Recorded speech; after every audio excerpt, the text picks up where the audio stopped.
As you know, the Meat Eater Live Tour is on April 23rd through May 5th. Chances are in a town near you. What you may not know is you can win tickets to each of these events just by going to a backcountry hunters and anglers pint night.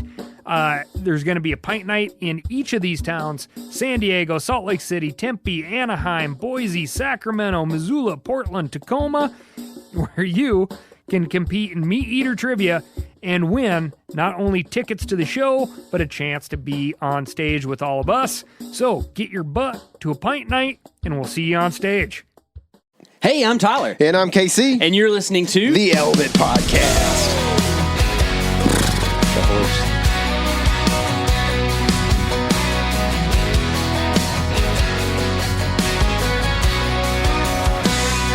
Well, hey there, girl. I bet you've heard that before the way you see Howdy, Beaver. right. What's happening, all the woods people in the woods and the world out there? We are sitting on my back porch. It is a lovely evening. Once we moved over to the shade, of course, we went straight from, Arctic blast, Snowmageddon to summer. But if you look down here in the coastal region, you're going to see a little bit more of the 80s this week. And let's move over here and look at this front coming off the Rockies. It definitely made it mid-80s today, I think. Yeah, I looked at it, it was 81 at like 5:30. It was 83 when I got here. So Yeah. it sat on my truck. So I don't know how things that are dark in color make it in the woods. Like, imagine a big black pig. It's just not having fun today. No. After a whole winter of just loving life, Or turkeys. That's why I got no fat in July. Yeah, that's right.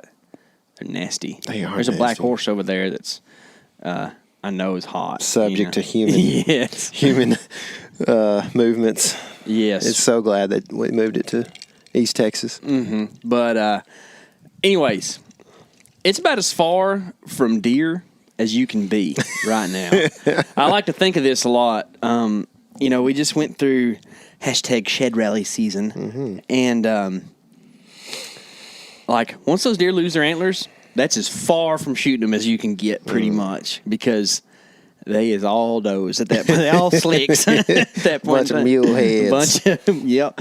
But so it's kind of like Christmas in July, except it's deer in April right now. We're going to talk about the ways that you can kill a big buck in the month of April.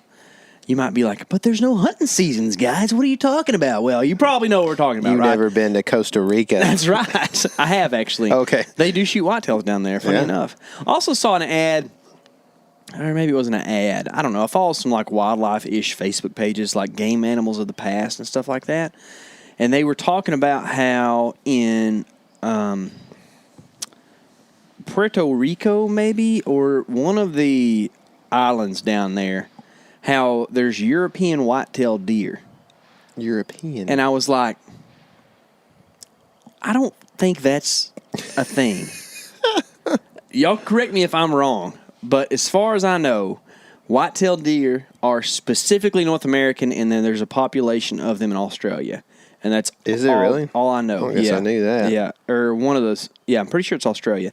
But otherwise, it's not like elk or moose or other things that all the arboreal northern forests kind of all have the same stuff, or bison, right? Like whitetail are specifically North American. So this page that was supposed to be kind of an authority was not very authoritative in that sense. All I could figure is that they were roe deer or something like that. Euro deer, baby. Come on now. Yeah. It's like they look like normal whitetails, but the headlights are blue instead. That's the only difference. But Weird. yeah. Anyways, I was trying to figure out something about deer hunting down in Cancun when we went down there to do that wedding at Puerto Morelos. It's they said there's whitetails, down there. I guess in I believe that it. brush. I saw a whitetail thick. mount in Costa Rica when I was there. Yeah, my cabbie, my taxi driver, he didn't think that anybody hunted them down there. Yeah. Like, he didn't know anybody that hunted them. Mm-hmm. It's like, surely the cartel hunts them or something, right? I don't know. I knew a guy from Mexico, worked with a guy who was from, I don't know, not quite the Yucatan, but just up, kind of on the coast. And he said people hunted rabbits a lot, and he just was describing this thing, and it was nothing that sounded right. I think it might have been a paca or something, kind of like a capybara looking deal or something. I couldn't quite figure out. He was like the round giant rat. Yeah, that's pretty much what he said. Yeah, that was. I was thinking about that trip, and I told the different story of it on what episode was that? It was 108. It's called On Fire, Almost Going to Jail in Mexico. But that was crazy. That was one of my better stories, and I can't even remember it now. That one you withheld from me until the podcast. Yeah. And I was just sitting there like, oh, my goodness. Dude, I can just remember getting to that hotel room with Justin, hadn't said a word to him because we were going through military checkpoints and stuff, and just like sitting on the bed, opening the window and letting the breeze blow in off the Gulf, and just going, I can't believe I'm here. I just like it was such a burden of a relief, man. That's how I feel every time we go into Blue State and get out. We go to Illinois and scout deer. I'm like, oh, we made it home. Goodness. Where were we? Remember when we stayed in the Ritz-Carlton for the QDMA deal? Yeah. Your boy felt out of place. You were loving driving in that area. Man, I did not like driving downtown New Orleans. I've been a passenger once, and I've been a driver once, and neither time has been fun. Valet sketched me out because I'm like, that's my property. I'm just letting you drive it off. Technically, it's the bank's property that they have loan on me, and then I'm going to let you get it, so it's even worse. But but at that moment in time, I was so happy to hand my keys to that person, whoever they were, and be like, take this away. I do not need a vehicle down here. I don't care if you wreck it or what. The next day, voodoo woman gave me a kiss. Right before you ate your shrimp po' boy. That's right. Man, she was so happy that you gave her. She was. That's I think I've got a little better judgment of who to give money and who not to than you do. What a great gift she gave me. I don't know if I ever told that story on the podcast or not. Surely we did after that, man. It was one of your favorite life moments. Yeah, it was a good one. If y'all hear my son yelling at me through the screen door, sorry. But yeah, that was fun. Got to talk about Canadian geese with Luke Leahy and all that stuff. But what is going on here? So as you heard, my son is slightly interrupting because we have to leave the doors open because my air conditioner is malfunctioning in my casa right now. People up north are like, no big deal. Yeah, it's just April, guys. We still got fires. Which is weird because this time of year we have winter in the morning and summer in the afternoon. Yeah, it was chilly this morning. Yeah. But it wasn't the last few. No. It was good mornings the last few, man. I was like, those tomatoes grew last night. Yeah, for sure, man. My figs have been popping lately. Crappie been growing eggs. That's it, dude. It's like, I know. Right now we're sitting here and we should be in a boat dabbing for crops. But alas, this is the Element Podcast, so we take care of y'all first. We got to do a little talking. I know it. Y'all are lucky. So anytime you're going to send me fillets in reparation for this here show. Preferably filet mignons. Oh, man. This guy, me and my dad went fishing Saturday afternoon for a couple hours, and it was not popping yet. It was still a little bit cool. We saw this guy on the bank who was, in a nicer neighborhood. He was jigging, and he's like, yeah, man, I don't even hardly like to catch or eat crappie. My dad was like, yep, I'd rather have catfish. And I looked at those suckers and I was like, y'all can give me all the crappie you catch because y'all are crazy. Yep. It's like we have this in the whitetail world too, where it's just like kind of like the whole I only hunt public land. It's kind of like it's not cool to like the easy or the delicious or the like common thing. It's like it's real cool to go against the grain, right? And you know why it's called against the grain? Because it's not easy and it's not for everybody. No. So it's okay. Yeah, to like crappie. We had a conversation in my band group, text group yesterday actually about this because Jordan wants to only like music that nobody else knows is existent, pretty much. And so then he wants to cover it. And Jacob's like, Jacob listens to mostly like top 40 stuff, He probably listens to some other stuff here and there, but like mostly top 40. So him and Jordan just went at it.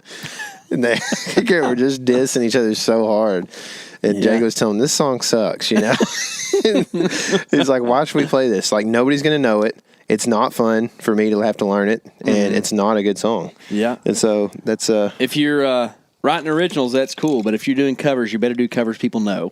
what's the point? Exactly. What's the point? Exactly. We're trying to make money here. Trying to make money. Yeah. It's like same thing, man. If you're trying to make money with your mouth, you better eat some crappie fillets and quit going against the grain with all that yellow catfish. The yellow cats. I like catfish too, but it's just funny to hear, I don't know, banter. My dad's kind of getting to the old man stage. Like, rah, rah, rah, whatever. I don't know. But I digress. Do I use that in the right way? I feel like it's a smart person thing to say. Yeah, it is. It is. Speaking of that, I know a guy that's pretty smart that would say that. And you may want to edit this out or whatever, but I was telling you earlier, because last week we had a guest on that was definitely throwing a little, I guess they call hate to the meat eater direction, which is probably not the truth, but that's that would be what you'd call. That's it. what it's commonly be called. Especially and I don't want to go against the grain here, and especially the ones who might come to the defense of said meat eater. Yeah. Right? So consequently, it was maybe the best received podcast we've had all year. There were a lot of people that said they loved that guy. I don't know if that's because of those statements or not, but I just want to say, I mean. Yeah, he's a man's man. He's a man's man. He is, man. Especially with his shirt off and sheeps, That's right. But he, I just wanted to say that I haven't listened to a meat eater podcast in probably at least 4 or 5, maybe 6 months. I can't even think that I listened to one during deer season. And I listened to the first one that I haven't since whenever it was today. It's called Smolt to Adult. A lot of you out there listening right now have heard it. And it was about like salmon migration, into Idaho, essentially. I thought it was really well done, honestly. So I'm just going to throw that out there and let you guys chew on that. I'm going to let y'all chew on that. I'm not going to say anything else about meat eater, good or bad. And I just wanted to make that point because I think Steve would say I digress. He would. He would be a guy. That's the first place I think I heard that was on the Meat Eater podcast. So I try to do everything they do. I think I heard it from my sister. Did you? No. That also makes sense. She's very smart. But we should digress from that as well. Yeah, the digression is thick around here. Let's just continue digressing until we wither away as feeble husbands that do everything their wives want. We're going full-fledged Hemingway at this point in time. But so a crow left with a murder. Yeah, the meat and potatoes of this here podcast is how to kill a deer in April, not August. We might do that one too. Just stay tuned. But go to Florida. That's right. Get eaten by mosquitoes. So we were sitting around. And Tyler and I, we've been talking about stuff and trying to figure out if and when we're going turkey hunting and all this stuff. We had lofty goals of turkeys, and it's just slowly starting to digress. So we are like, man, I just want to talk about whitetail stuff because that's what we really like to do. And I know some of y'all are whitetail nerds, so you'll appreciate it. But Tyler and I have come up with a few points and a couple things, a couple topics, you would say. This is the only thing we can do in April. That's right. That has to do with deer. Like, the only thing you can do in April is prepare and start lining your ducks up. Well, here's the deal, man, is that we end up getting to deer season and there being like things like, oh, I meant to get that done. Mm-hmm. And you're not getting it done in deer season. Nope. So it's probably good to address this stuff and maybe make a checklist or whatever. And then maybe by July, start having some of this stuff knocked out. That way you don't end up, September 29th or whenever your opener is, with like a bunch of stuff that's plagued you for a couple years that you haven't taken care of yet. Yeah. Some projects you can't do them in a day too, It's if you look up and it's September, you're just not going to have it that year. Yeah, for sure. That's definitely a fact. But one of the ones that, so we do this thing, anytime we do like a bulleted list like this, is Tyler and I, we kind of separate and we say, all right, you come up with some, I'll come up with some, and then we'll compare. And usually we have some overlap. So we have overlap on this first one. We're both going to talk a lot about it. Mm-hmm. But it's probably worth doing because, not even probably, most definitely worth talking about is trail cameras. Because if you listen to this podcast, there is a high likelihood you own one or more trail cameras, because it is like become next to, a weapon, like one of the things that deer hunters own. I mean, there are guys who don't own tree stands that still run trail cameras. Yeah. Some dudes out there right now just, I don't run those things. Yeah, I don't eat crappie either. I don't run those. I don't eat coffee. That's right. Let me blow this bugle real loud. Yeah. So congratulations. If you're from Arizona, that's where you fit in, because they don't let you run them anymore. Yeah, it's true. But we are fans of trail cameras. Now, and albeit, I will listen to your arguments and probably agree with some about how trail cameras can taint hunting seasons. And by all means, there have been years, specifically one that I know that we have a YouTube video of me passing a buck I should have shot because I kind of thought, man, there's bigger deer in here, that whole spill. Okay. Mm-hmm. That argument aside. The old public pass. The old pee-pee. Pee-pee on BB. You pee-peed all over that situation. Not long after I drank pee-pee in that stand. Oh my gosh, I forgot about that. And then got pee-peed on by Tyler. What a stand, let me tell you. No wonder we never hunted that this year. Because I'd have to wear a rain jacket. Too much urine in the area. That's right. I mean, we made our own mock scrape, too. Hey, So, a good place to start. Mm-hmm. That's one of the few times I've ever seen this work, and we had this conversation with somebody here a while back about how, they weren't fans of mock scrapes because they felt like it was just a seasonal thing, and, you may or may not get deer going to it or whatever. That place, there was not a scrape there. We made a mock scrape 4 years ago, and ever since then, whether we make it or not, there is a huge, hub scrape at that spot. And we hung a trail camera there. In 2016, hung a trail camera there and had Bushnell. Yeah, man, that was a good camera. That was a good camera. But where's it at now? It got flooded, I think. Oh, yeah.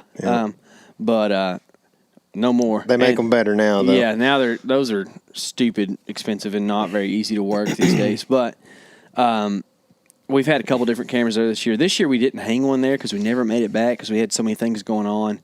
I mean, when you're killing deer elsewhere, sometimes you don't make it back to other spots. But that was the place where we really saw the value of trail cameras on public land because it lets you assess. That was old man noise for sure. Part horse, part old right. man. It lets you assess how many deer are running around in a spot and how many people are running around a spot. And that's one of the things that we learned is a couple years later, that spot got a ton of pressure because we were seeing dudes on camera. Mm-hmm. Stopped seeing deer on camera, right? Mm-hmm. So trail camera is an integral part of what we do.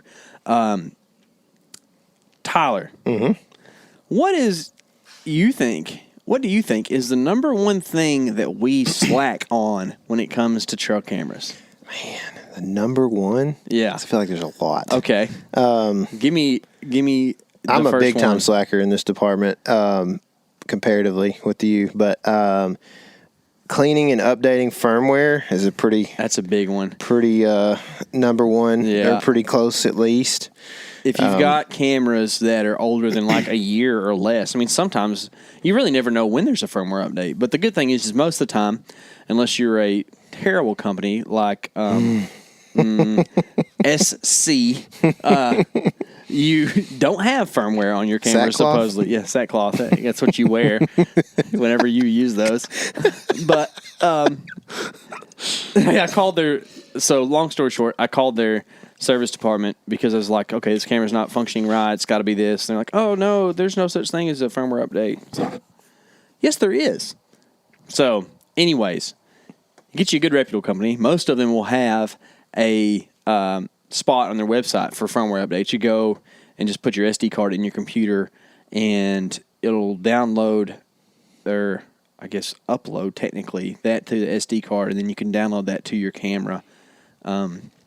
And it'll, don't get me started on what firmware is. It's somewhere between hardware and software, right? But it's just pretty much the idea that it makes your camera function more smoothly and better. Gets rid of the bugs. Yeah. Can someone explain to me how a camera hanging in the woods gets bugs, worms, things like that. I don't understand. I don't know, man. But, I mean, yeah, that's one that's definitely. I think more than that though. Like if you're using cheap trail cameras, then you're not going to be updating the firmware, kind of like you mentioned a second ago, probably because it just doesn't have firmware update. They're expecting you to buy another $60 camera next year. Right. But cleaning them is a good thing because.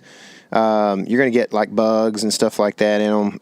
You're going to get spiders building webs in the sensors and in the, everywhere else essentially. And battery posts are a good thing to clean too. Yes, a lot of them end up getting corroded. Yeah, so you could pour some Coke on them, right? I guess. I don't know. I don't know either.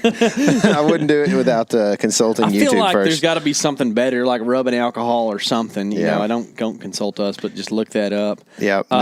Also, just like cleaning the funk off the lens, man, will help you get better pictures next year. But just getting them ready, taking the batteries out to store them for a couple months here so that batteries don't explode in them. Because if you leave them in the field right now, they... Like in Texas, hot. We've had them explode. Batteries explode because it gets 110 degrees. And that was in the shade, too. I remember when that happened to you. You had it set up over there on the Walmart property and, just smoked it. Yep. Explodes CFO. Yeah. So along with that, I think that batteries are a thing that we slack on. We a lot of times buy the cheapo of cheapos because batteries is expensive.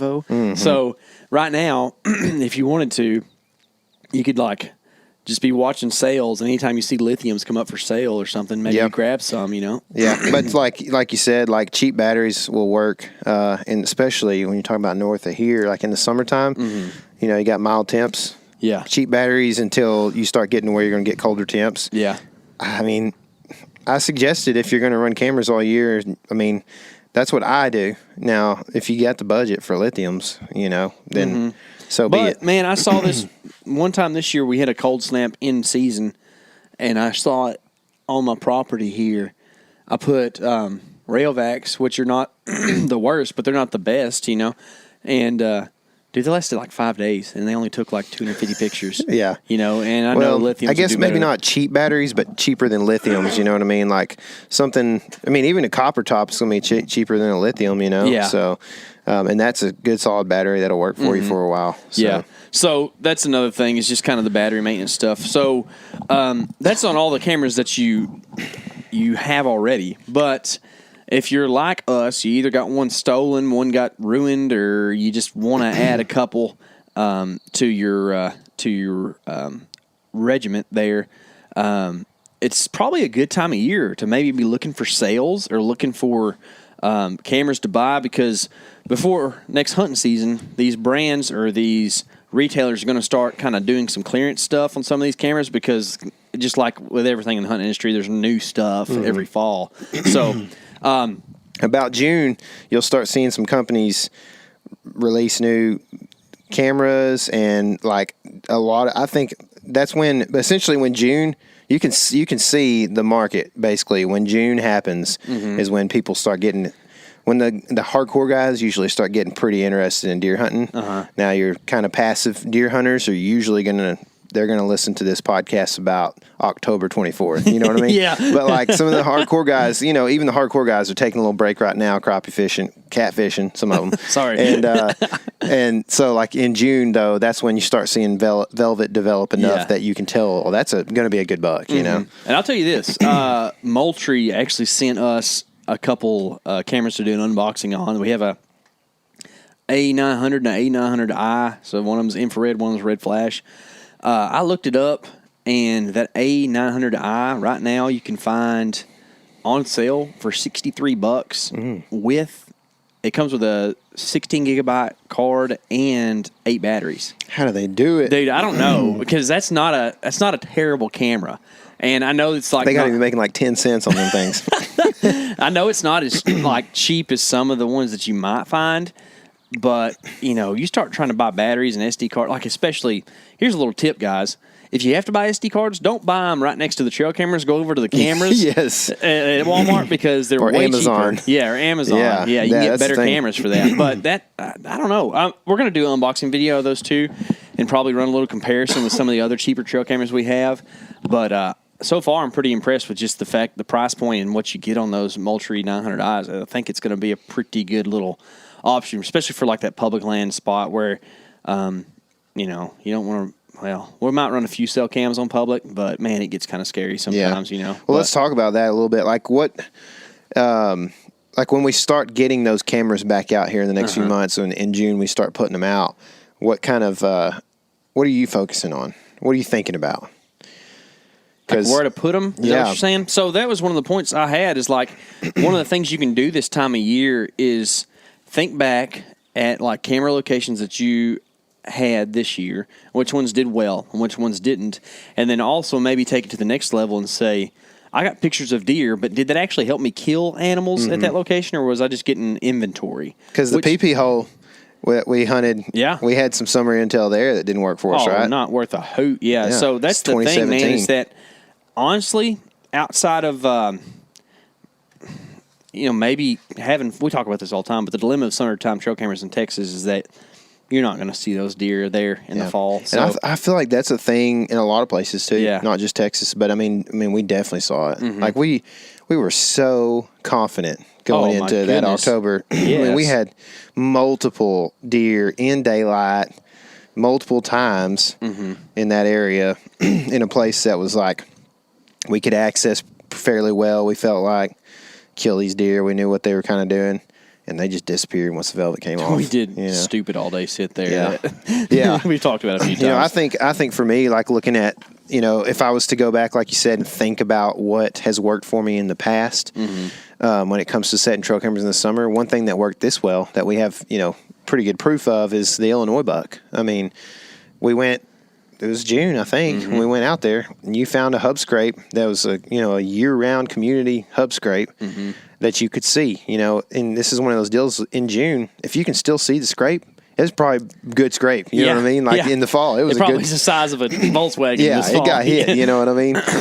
If it's still a dirt spot there, so which I do believe that there's still a camera there.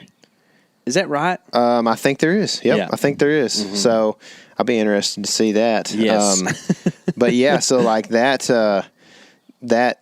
you know, we went and put that camera on a summertime scrape that you could tell, like, kind of still had some use from the licking branch, you know, being relatively, looked like it was kind of fresh a little bit, like they're still licking on it and stuff. And when it's just set up like that and the scrape is good and the licking branch is there and it's still in, you know, tacked a little bit, that, you know, in the summertime, you're probably going to have some deer using that. So that's a good place to line up some early season scrape action.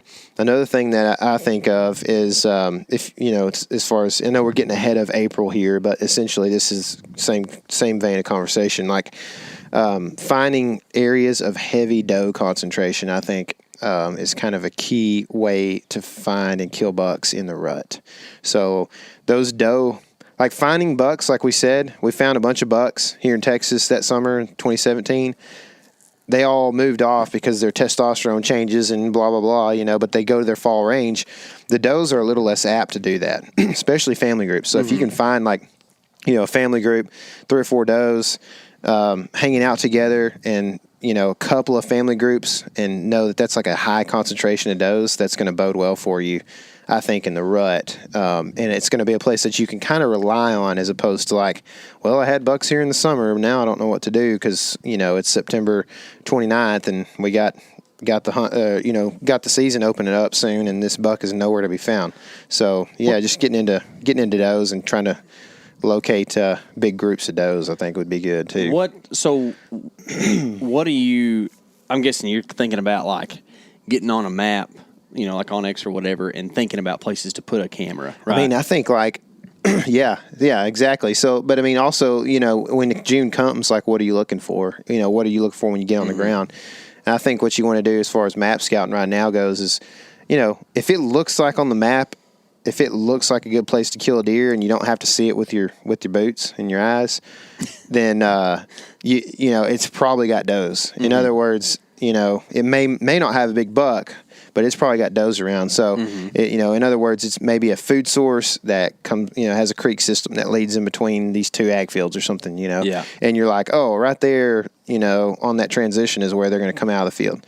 Well, you can go in June, put a camera there, and you may find that's where they're entering the field, and you might be able to track that back to a place where they're either staging before they go into the field, or even further back into some bedding stuff, you know. But just, I mean, it's hard to go pattern a big old buck in the summer and expect that you're going to be able to kill them in October or November. Yeah, at least in a like big habitat scenario. You know, maybe some places that you're hunting ag fields with small woodlots, and stuff. Yeah. Maybe it's a little bit different, but yeah, I think that there's a good chance your time spent elsewhere is a good idea. So that's trail cameras. Well, and I've got a couple more things. On trail as far as trail cameras go. Oh my goodness, you're such a Poindexter. I'm so appointing. So, another thing to do right now, we got off on talking about what to do in June and stuff, but like right now is take those cards and format them. We're going to do a video over this because members of our own team, one of our own does not know that this is a thing, and he hung a trail camera. Well, I erased them. That he erased the pictures for. He probably selected all and then put them in the trash. Chips are for salsa, okay? He ain't listening. No, he ain't. So, anyway, you want to format those cards, and then talk about that just a second. Let's do run through. I mean, a lot of y'all probably have Macs. I don't really know how to do it on a Windows or something else, but either way, you go to Disk Utility on a Mac, right? Yeah. And you go to Disk Utility, and then you go to Erase. Click the card. It'll show you the card. Don't click your hard drive. Don't click your Mac hard drive or whatever it is. No, don't do that. But you go to Erase, and then you format it to a specific format. I think MS-DOS FAT 32 is the one that always usually works well. Mm-hmm. There's a couple formats you can do, but that's how you truly do format an SD card. Yeah. And or you can do it on like a mirrorless or DSLR platform. Yeah, you can do it on, a lot of times you can do it on, your camera. Yeah. You can do it on your trail camera, which I suggest doing. If your trail camera has the format option, do it on the camera that you're going to have that card in. So, but before you do that, formatting the card is an erase. It's a complete erase of all data, almost all data on there. So all your pictures will be gone. So I would say if you want any of those pictures, organize them, put them in folders, and then do some annual weather pattern, past weather pattern looking. Let's say this right quick, too, though. Yeah. Buy you a hard drive. An external hard drive, because it'll slow down your computer. I mean, you can buy like a 1 terabyte for like $60 now, and that'll, for an average guy, that's going to last you most of your lifetime. Oh, it'll last you a long time. Yeah, as long as you're not running video. So yeah, and even if you're running video, you'll still have you'll have years of ability with that. And so you could buy that. Put all your cards, all your info on there as far as your pictures and videos go and stuff. Organize them however you want them, and then go and look at, another thing to do right now, since we're looking for things to do for the hardcore whitetailer, right, is, at night, start looking at past weather data and try to put together these annual patterns. If you care about this, you can look at the travel patterns of your doe family groups in, say, October, late October, even in November, and match that up with winds and stuff, because if those does are habitually moving on a certain wind, a certain direction through at a certain time, then there's a good chance that once November 5th comes around that there's a buck behind her. You know what I mean? So, what's crazy is that over at Babylon, there's a doe family group they're always there, I'm sure, like matriarch's dead now and it's new ones or whatever, but about every other evening you can bet on seeing them, and no bucks, once December gets there. Man. It's weird. I guess like that just must be a spot where like human pressure just gets those bucks out of there. I mean, I ain't even talking like forkies aren't even there, it's like they're gone. Yeah, it is weird, man. Yeah. And there's a lot to eat in there in the summer too. So I see why they summer range there, But they have in the past. I guess we hadn't, like the next year we ran them, we didn't see as much there. We've been burned too much by the whole summer thing. Yeah, we did getting cameras less stolen. Yeah. Because 2017, that was the year we went all out, and then like 5 cameras got stolen from one place, and you locked your keys in the truck on the same day. I'm glad I don't have that truck anymore. So anyway, that's just kind of couple of ideas, or a lot of ideas, I guess, around trail cameras.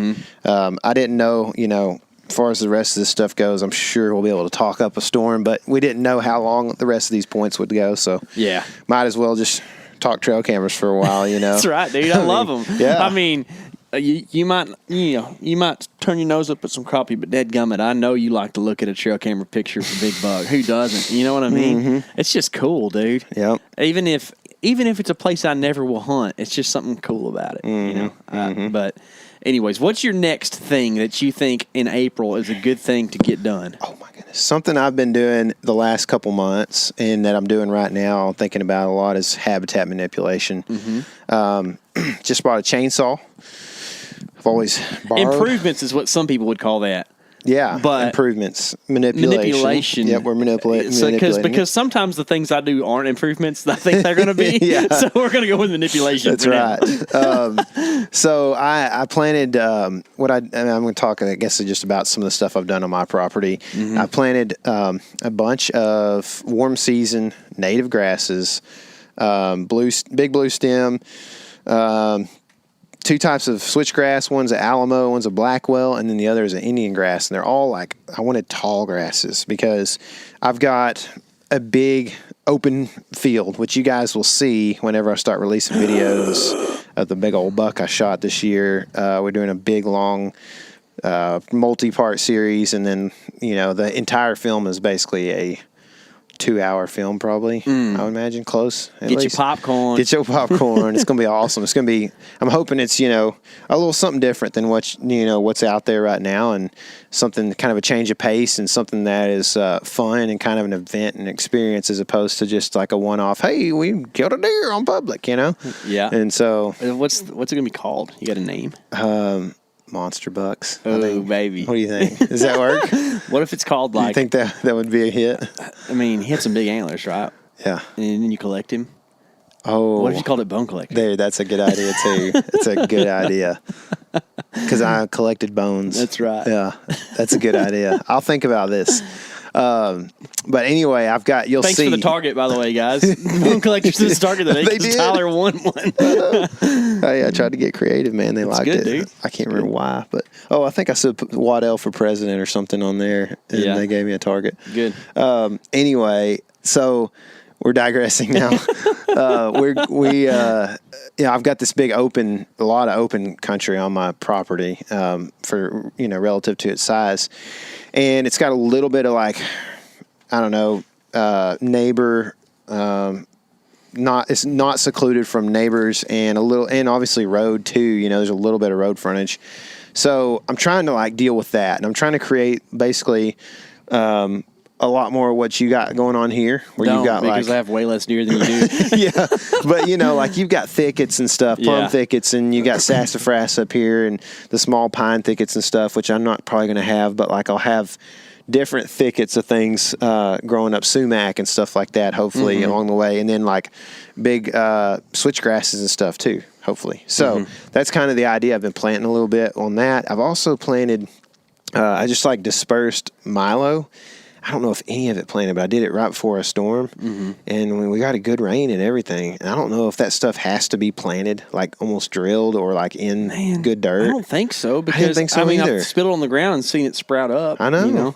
So maybe it just wasn't quite warm enough. It might have been. So I got another bag of it. What if you pre-soak it? That's a good idea. Yeah, that's a real good idea. I might do that.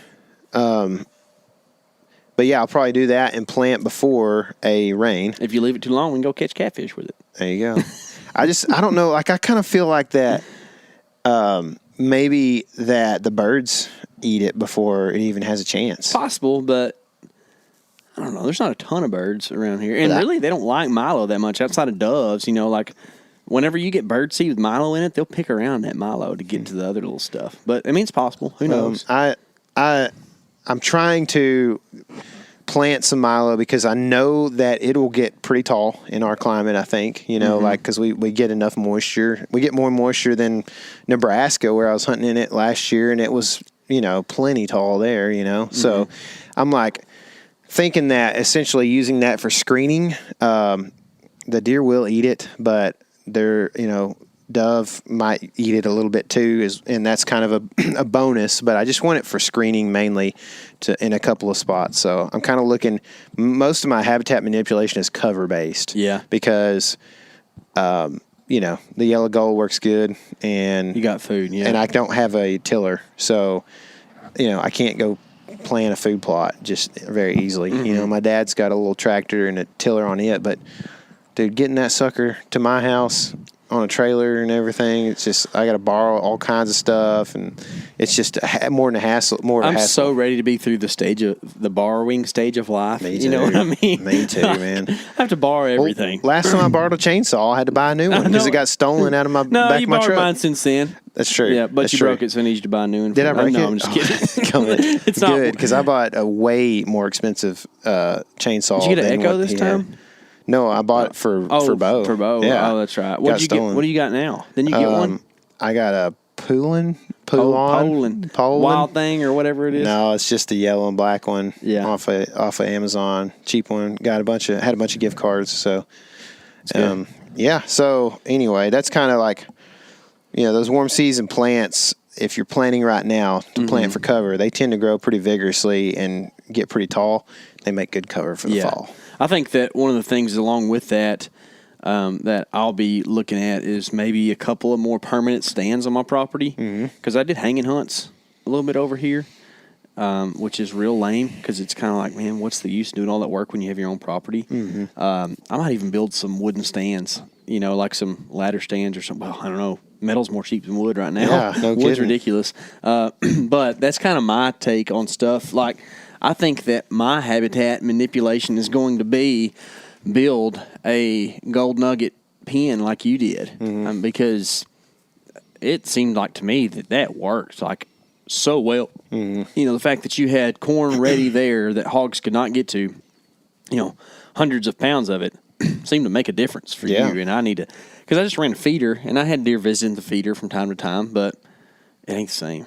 I think that's going to be my big thing. I mean, it definitely seemed to work, man. And like, I made it big to give the deer a feeling of comfort once they got in there. Because, at some point those deer in pen, they're all like the fences around properties and stuff are a pen, but it's big enough that they don't notice that, right? If you make it tiny, a deer maybe, especially like I was thinking, especially like a mature buck, right? But like I was noticing that those bucks would walk in and just jump in and just own the place. And sometimes it was really the does that got all wigged out about getting in that thing. You know what I mean? They would once they finally jumped in, like they wouldn't even stay long sometimes. Creeps. They are creeps, dude. East Texas jackrabbit creeps. They are, dude. They're just gummit. 110 pounds of just creep. Dude, crazy on springs. That's right. I'm telling you, dude. If you hadn't watched, we shot a couple of does back in 16 and 17, I think. East Texas does, and we put some videos out. If you want to scroll way back on YouTube and watch those, there's one of them. Was it the one it was the one I shot? Yes. That you videoed so slow we have motion. a 16, 17, and 18. Okay. Yeah, I shot the one at 18. Yeah. You shot 17 and 16. And 17, we shot in slow motion. That deer made a 360 around us. It was nuts when she took off, like jumping, dude. Just crazy, like how quick they are, and it was really cool footage. But it's worth going back and watching if you want to scroll way back on YouTube and check it out. Yeah. But yeah, they're weird. As far as another thing you and I did the other day on the habitat manipulation thing is you went and got a bunch of scions, Monkey Man style, out of the persimmon tree. Tyler has the persimmon of all persimmons, and probably hard to talk about a couple episodes back with Dudley Phelps. Oh, Dudley Stud. Thing holds persimmons well in November, which that tree's worth spreading around for sure. Yeah. I've got a couple around. It's almost time. Is it? Yeah. Like, I've got some small leaves on the one up here at the front. So, like, within a week, we're going to be grafting persimmons, and it's going to be cool. Sweet. Yeah. Well, that's one that you want to be careful, too, about what you... I mean, you can always cut down if it's not advantageous to your hunting strategy, but you don't want it to be producing something that's messing you off your yellow gold pattern or something like that, too. So at this point, though, like, I'm just like, get as much food on the property as possible. Because get as many deer moving around. A lot of people around here have got feeders, especially. So if you can give them something else that they're not used to, or like, that pile of corn is a lot different than the, spinner throwing it out too. Yeah. So all that's going to make a big difference. You mentioned about getting stands, more permanent stands here. Kind of brings me to my last point. If you're ready to move on, yeah, sure. My last point that I had on how to kill deer in April is think about this question. Why didn't you kill your target buck last year? Or why didn't you kill a buck last year? What kept you from killing a buck when you had him in range and you couldn't get it done? Think about the things.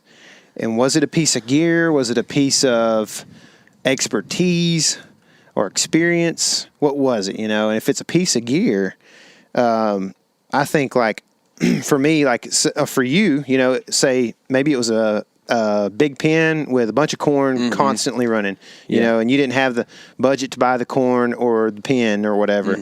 Kind of figure out the budget, what that's going to cost you to do, or if it's a saddle. Say you felt like, man, if I'd had a saddle and was just more mobile last year, or could have gotten to this small tree, man, I probably would have killed him because he went right past that sucker and I was 75 yards away, whatever.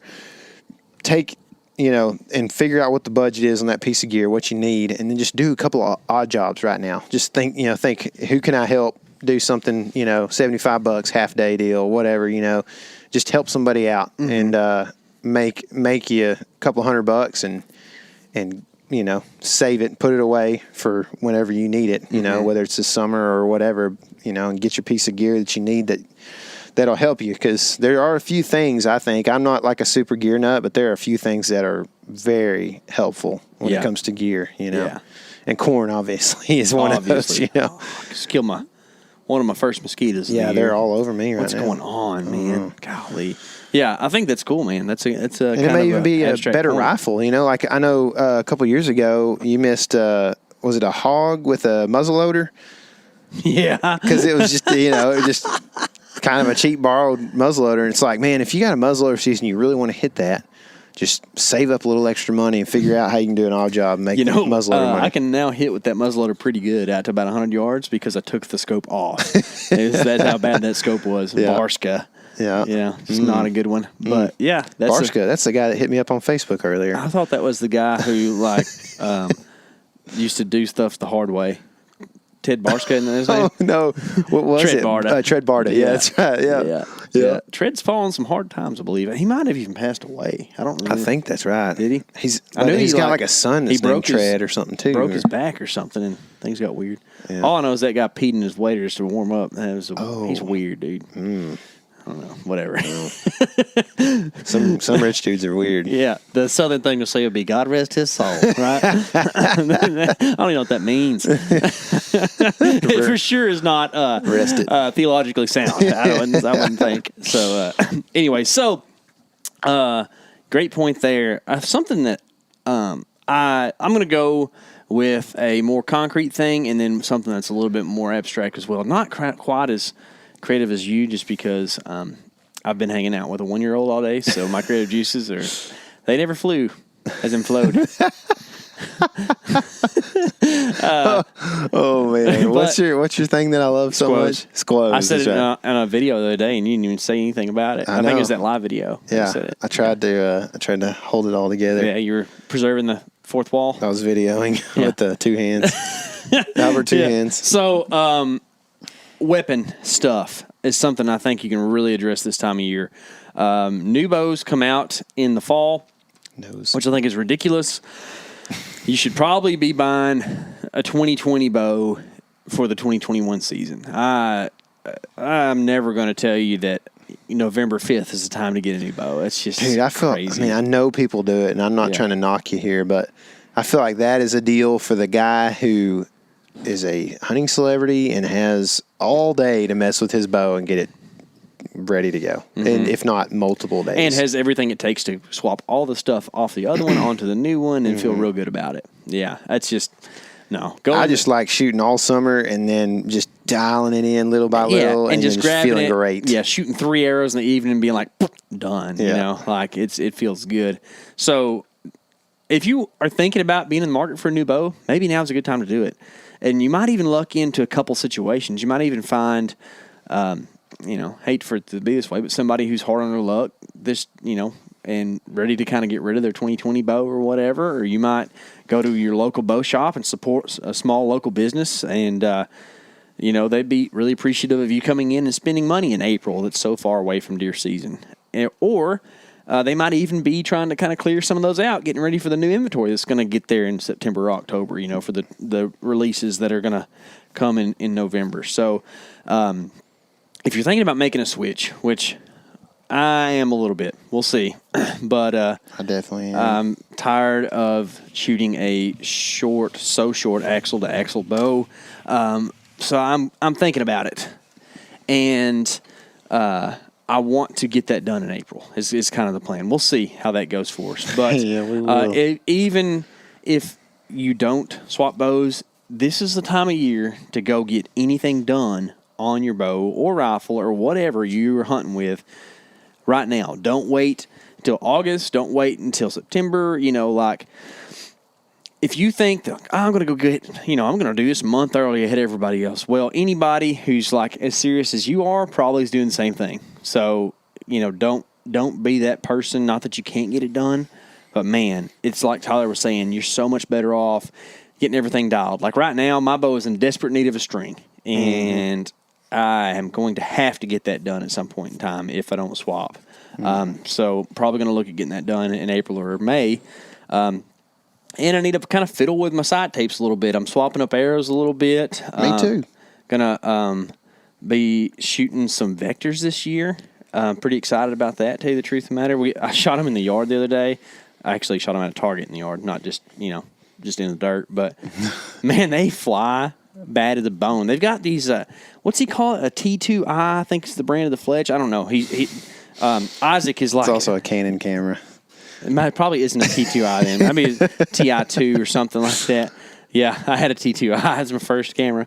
But anyways, Isaac over there is like a guy who nerds out on this stuff. And that's the kind of person you want producing, products that maybe you aren't as nerdy as you sometimes could be on, But he's got a lot of sweet ideas. But anyways, I shot him in the yard. Pretty impressed with the components.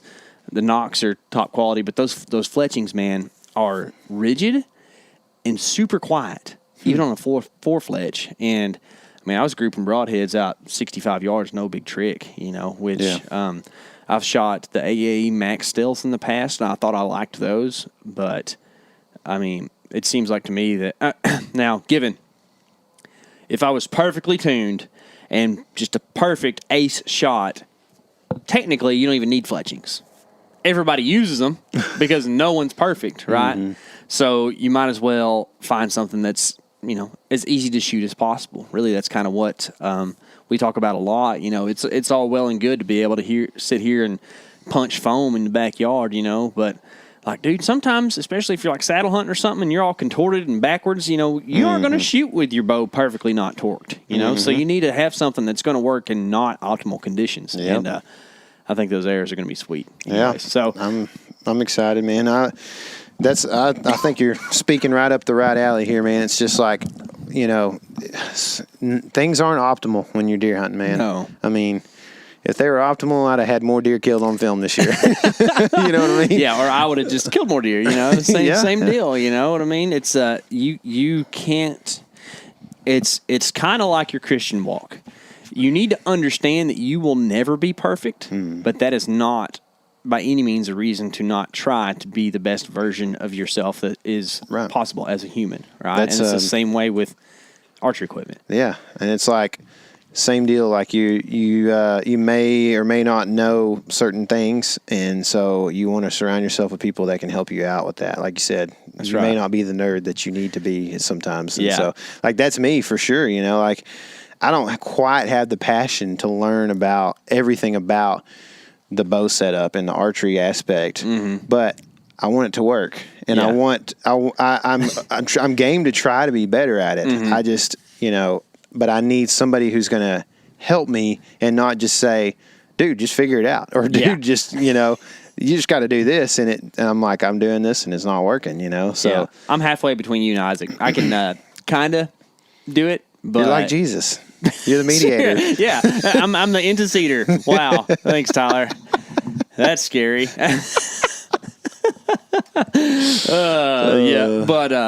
If y'all haven't, go check out Vector. Check out the arrows and stuff they have. It's pretty cool. Yeah. But so I'm going to be tinkering around with that stuff. Of course, the thing everybody does, broadheads or whatever. I'm going to stick with the same sight. One of the things that I said I was going to do last year and didn't, and this is what we're talking about, right? Quivers. I have the Matthews quiver on my bow, and I despise it. First of all, it's not quite big enough for most wider fixed blade broadheads, so you have to turn them a little bit sideways to get them in there, and sometimes they get stuck.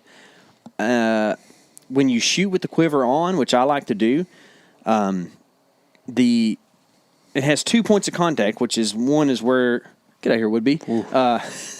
They won't hurt you. I know they sketch you though. It sound like a helicopter coming over.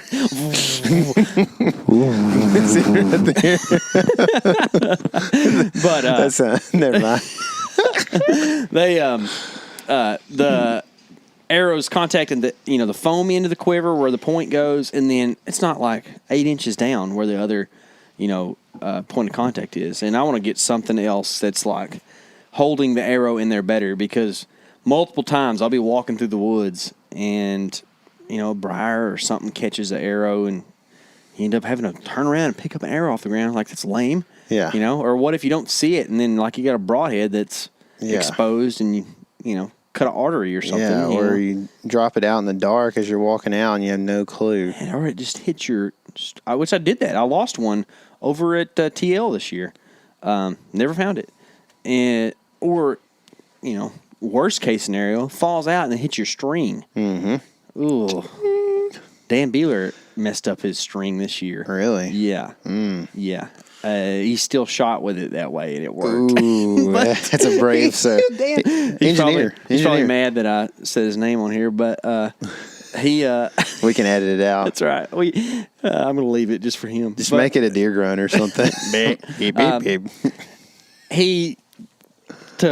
He was sketched about shooting it the first time, so for protection, he wore his high school football helmet when he shot his bow that way. Oh, my gosh. Because he had a visor and stuff.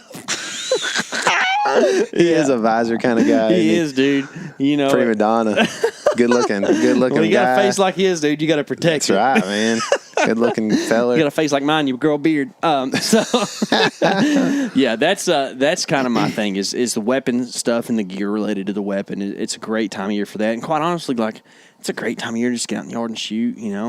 As long as your kid's not between you and target, it's a good time.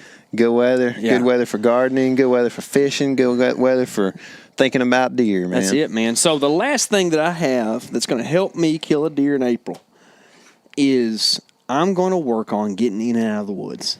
I just mentioned a while ago how, like, my quiver, that's kind of the bridging point between those two things. The interceder, if you will. Yes. That's... I had issues with that quiver, dropping arrows and stuff. And there's other things that I've had that I have addressed some. We went from the... I used to carry on the big old wide tree stand a lot. You and I both did. Then we went to saddles, and this year we're going to hunt out of those cruisers, and they're bad at the bone. Probably the most. We actually did a video of saddle comparisons and stuff. Yep. And you were the one in the video, but you and I share the same opinion. Those cruisers are by far the most comfortable thing that we've tried on, at least. And supposedly there's one that's even more comfortable than that's coming out soon. So I'm ready. Can't wait. Tyler's going to sit all day. Does it come with a pillow? Yeah, I think so. Sit all day, sit in a cruiser saddle. That's what you have to do this year. You ready? Not happening. Sorry, Chad. Ain't happening. Yeah. Well, either way, I sat all day in a saddle last year. It wasn't too bad. I had to get down and use the bathroom, but I eat Pop-Tarts by 8 a.m. Okay, so that's how it goes. But either way, that was a big improvement on getting in and out of the woods. Just the lightweightness of having a saddle and being able to only have to carry sticks. But here's the thing, man, is that, like, you can always improve on this stuff, whether it's your gear organization, which mine in October is real good. Mine in December is not, It's like, where's that clip?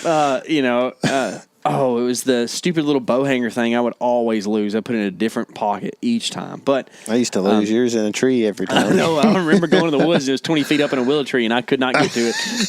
It might still be there. I don't Probably. know. I don't know where that thing is. I went back and got it. I had to set a whole new set of steps just to get up there. So that's the thing is that there's kind of two different approaches to this, and both of them can be something you address. It's not like one side of the aisle or the other. There is the idea of making things more compact, and there's the idea of making things lighter. We are going to experiment with sticks and stuff a little bit this year, maybe try to run something a little bit lighter weight. But even still, like a lot of times with sticks, they're always going to be the same size, so it's hard to kind of address how compact they are. I ran those like tree step things this year, and those are a little bit more compact, but you get the average human gets half the distance that you would with, like a two-step system. However, I would monkey a whole lot and end up, getting like 3 feet between each one of those things, which is not the safest thing. But hey, whenever you got like a lineman's belt, you can kind of get away with that kind of stuff. So it's kind of not nice. But even like, you've used those muddy sticks. You actually used those a lot this year, right? You went back to using those most of the time. Every time. I don't know. They aren't the lightest things in the world, but they work, and they actually kind of go together really good. Mm-hmm. And I think that's what makes them so nice. Is they just they call it nesting, right? Nesting. One of my least favorite words. It's kind of like space. Neat is also one of my least favorite words. It's kind of the same. Neat. I don't like neat. But yeah, they kind of nest together and work really good. So I think that this is the time of year you can be doing that stuff. We're actually going to have somebody on the podcast to talk about this stuff specifically pretty soon, because like on my tree steps, I had those cam buckles, and that's how you put them around the tree and tighten them down to the tree. And it's kind of heavy, kind of clanky, and just not the best system, And this is the time of year where like you could really, spend $60 on amp steel or something like that and be able to make your setup a lot quieter and more efficient, really, to get in the tree. Mm-hmm. This is the time of year you can probably think about your boots and socks. Think about if that system worked for you, if you need to address things on that. Like, I've pretty much gone to being an all-rubber boot guy outside of the hottest of hot days. We have the Airhead Sports or something like that. Yeah, I think that's what they are. Dude, they're bad to nice. the bone. Yeah, lacrosse. Hunter is glad to have some. Yeah, he took a picture in his fatigues. He's been a blister man. Yeah, they. It's like a neoprene boot with just a rubber bottom, and man, those things are nice. Now I don't wear them like in the thicket of thick stuff. I usually go back to my regular rubber boots. Mm. But outside of like. Gosh, you can do a 2-mile walk in those things and not even think about it. Yeah. All of our winners at the hog hunt got their boots this week too. I saw. Oh, good. So they're pretty excited about them. Yeah. They got to choose a Danner or a lacrosse boot. So big thanks to those companies for kind of sponsoring that event in a way and giving us a bunch of boots to give out to people. Mm-hmm. I mean, people were getting like some expensive boots. Like full out snake boot, it's like 18-inch. It's like we went to TRCP event and Costa gave us free glasses. It's like, what's the most expensive pair of glasses on the website? It doesn't matter what we need. It's like get the most expensive one. That's right, man. That's right. Well, because they all cost $18 from China anyway, so that's going to hurt, But I think that's something you can look at. Definitely need to, if you haven't, you need to explore the concept of bringing an extra pair of socks with you to the tree stand and seeing, how that fits into your system, because when your feet get sweaty, it ain't no good.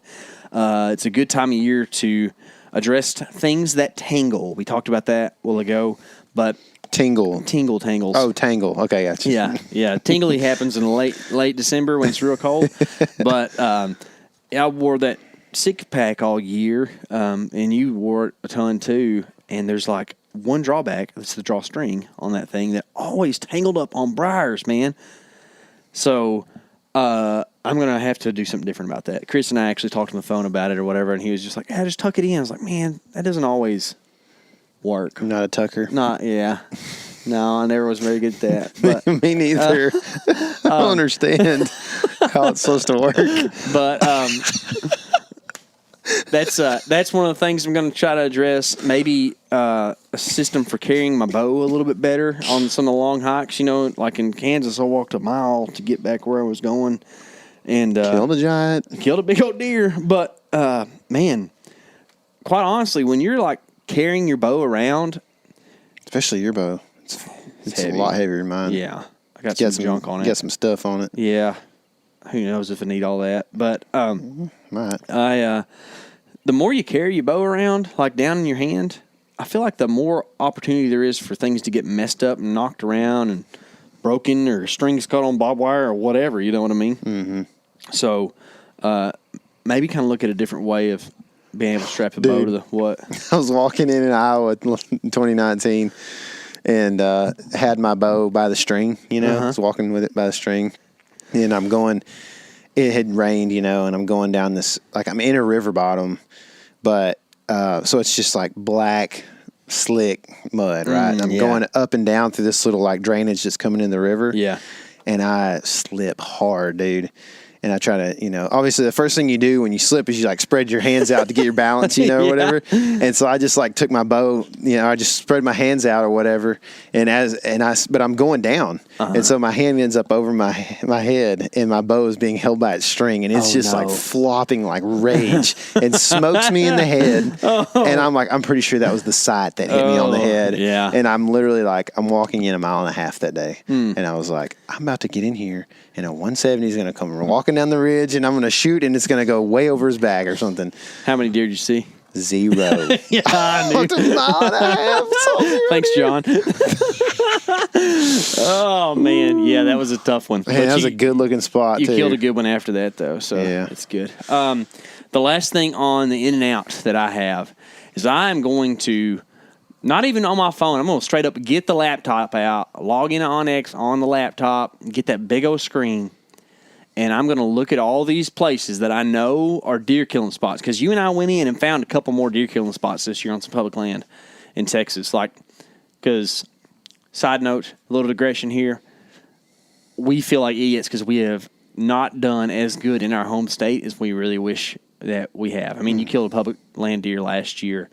But, man, I just feel like we got some unsettled business. Yeah. So we're trying to take There's some the areas places we have been close and we just haven't capitalized yet. So we need to, not even for, I don't know what you want to call it, not even for validation or anything, but just, on a personal level, or I don't know what you call it, between two, on a team element level. It's as much time as we spend out there. We need to make this thing happen. So, anyways, I'm going to get on OnX, use their directional feature or whatever, and figure out all the different access directions for wind choices or wind options, and maybe even list them in my phone notes or whatever, and say, hey, this place can be hunted on a west, a south, and a northeast, or which probably that's not. You can't find a place like that, but you get what I'm saying, right? Mm-hmm. So we're we end up in situations sometimes when we hunt in the morning and we're like, okay, the wind's going to do this afternoon. Where do we need to go? And we have to spend an hour while we're eating Whataburger to figure out where we're going to end up hunting that evening because we have to figure out the wind directions and all that. Whereas if we had just a system lined out to where we have, here's our 12 spots that we know, within a, 1 acre area, we're going to hang a stand right in there. What's the wind going to do? Okay, the wind's northeast today. That's going to eliminate 9 of those 12. Here's the other 3. We're going to have some cell cameras possibly running in there, or at least most recent camera data, kind of go from there and say, okay, well, with all this points, we looked at OnX, we figured out, what the best access is to this spot on the northeast. There's a 130 that's been in there, once every 3 days in the month of November. Let's go. And I think that that's going to make us a lot more efficient on going in on public and feeling good, too, because that's one of the things we struggle with a lot is you go and have a mediocre morning hunt, and then you sit around for a little bit midday, maybe check a trail camera, and it's not the greatest, and you're like, ugh, what do I need to do this afternoon? Should I just go home? Yeah, you're looking at maybe seeing a doe this evening or two, and going home and getting home late, and it's ooh, this is not good. But if you can, we talk about it all the time. I think we had a podcast called it, but it's confidence kills, right? Mm-hmm. So if you can do things to boost your confidence in November, right now in April, there's no better time because you can just let that confidence build until, which, truth be told, around September 28th in the whitetail world, I'm feeling like I'm going to kill all the deer, and then by about November 6th, I'm like, I don't know if there's deer out here. But anyways, I think that those are all some really great things that you can think about and concentrate on for the month of April to help you kill big bucks. I hope that you do kill a lot of big bucks. I hope you kill all the big bucks. If you've got 6 tags, I hope that you fill all 5 of them, and then tag number 6 you have to hunt till the very last day, and then you shoot the biggest deer of your life because no reason in ending your season too early, right? Yeah. Is there anything else we need to talk about? I don't think so, man. I mean, we've pretty much discussed the fact that crappie are the best freshwater fish. So take that, people. That was the only thing I can think of right now because, man, I need to be out there. That's right. Well, if y'all are out killing birds, killing turkeys, shoot us some pictures because we don't know if they exist. They don't live where we live, as we've told you many times, so it gets pretty tough. We have some options of where we can go and go turkey hunt, but between getting babysitters and just like the idea of driving 3 hours to go try to find a turkey at minimum, is pretty tough. So maybe send some encouragement our way in the form of big dead gobs. We'd really appreciate it. Otherwise, I hope y'all are having a great spring. You're putting plenty of crappie fillets in your freezer, and you're in there cooking supper and doing everything you can to be ready to kill a big buck or 12 this fall. So remember, guys, this is your element. Live in it.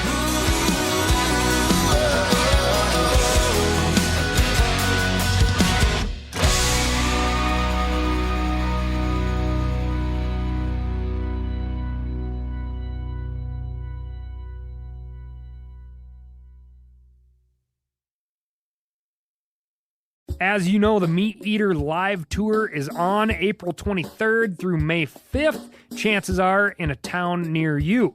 What you may not know is you can win tickets to each of these events just by going to a backcountry hunters and anglers pint night. There's going to be a pint night in each of these towns: San Diego, Salt Lake City, Tempe, Anaheim, Boise, Sacramento, Missoula, Portland, Tacoma, where you can compete in Meat Eater trivia and win not only tickets to the show, but a chance to be on stage with all of us. So get your butt to a pint night, and we'll see you on stage.